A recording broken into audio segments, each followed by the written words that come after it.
महामारी की दूसरी लहर ने सचमुच देश को अपनी चपेट में ले रखा है। इस बार संक्रमण की रफ्तार भी तेज है। इसका असर भी संक्रमित व्यक्ति के स्वास्थ्य पर ज़्यादा है। परिणाम स्वरूप पिछले वर्ष के अनुपात में इस वर्ष अधिक रोगी अस्पताल में भर्ती हो रहे हैं। दूसरी लहर ने सचमुच देश को अपनी चपेट में ले रखा है। इस बार संक्रमण की रफ्तार भी तेज है व इसका असर भी संक्रमित व्यक्ति के स्वास्थ्य पर ज़्यादा है। परिणाम स्वरूप पिछले वर्ष के अनुपात में इस वर्ष अधिक रोगी अस्पताल में भर्ती हो रहे हैं व उन्हें ऑक्सीजन की आवश्यकता भी पड़ रही है। इस बड़ी डिमांड की पूर्ति एक बड़ी चुनौती है तथा इसे सुनिश्चित करने हेतु स्मार्ट सिटी द्वारा व्यापक कार्य योजना बनाई गई है।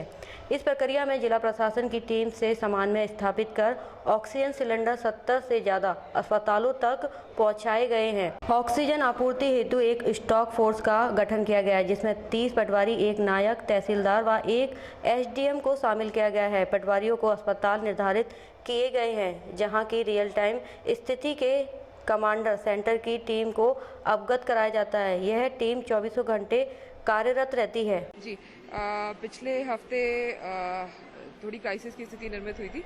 उसके बाद से कंट्रोल कमांड ने अब इस व्यवस्था को हम लोग आगे बढ़ा रहे हैं।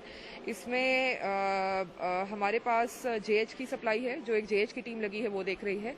डीएच जो डिस्ट्रिक्ट हॉस्पिटल मुरार है उसकी जो सप्लाई है वहाँ पर भी एक टीम लगी है, एक एसडीएम के निर्देशन में, जो वो देख रही है। इसके अलावा हमारे 70 से 75 निजी हॉस्पिटल हैं जो ऑपरेट कर रहे हैं, उनकी सप्लाई, और उसके बाद हमारे कई सेंटर्स हैं जो हम लोगों ने लिए हुए हैं, उनकी ऑक्सीजन की सप्लाई जो सीएमएचओ के माध्यम से हो रही है। वो पूरी चीज़ें अब हम लोग कमांड एंड कंट्रोल के माध्यम से कर रहे हैं। ये जो निजी हॉस्पिटल हैं और सीएमएचओ की जो सप्लाई है उसको देखने के लिए अभी एक एसडीएम और 2 नायब तहसीलदार की ड्यूटी, साथ में हमारे पटवारियों की ड्यूटी लगा दी गई है। तो इस प्रकार से व्यवस्था जमाई गई है।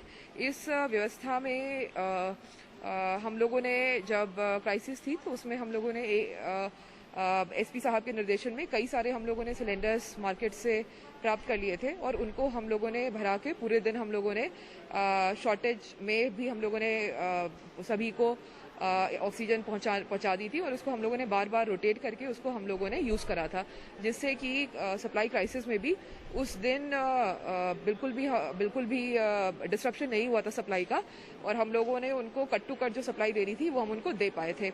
इसी तरीके को हम लोगों ने आगे अपनाते हुए अपने ज़िले में जो हमें खाली सिलेंडर प्राप्त हुए थे जो उस दिन एसपी साहब के निर्देशन में, उसको हम लोगों ने इमरजेंसी बफर के रूप में मेंटेन कर लिया है और वो इमरजेंसी बफर भी हम लोग यूज़ कर रहे हैं।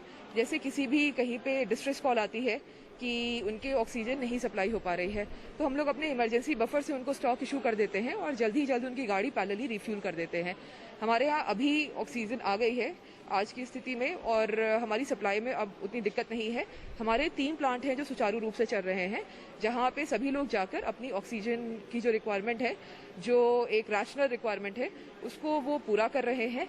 लेकिन कहीं भी अगर डिस्ट्रप्शन होता है तो हम लोग उनको सपोर्ट करते हैं और हम लोग प्रयास करते हैं कि ऑक्सीजन की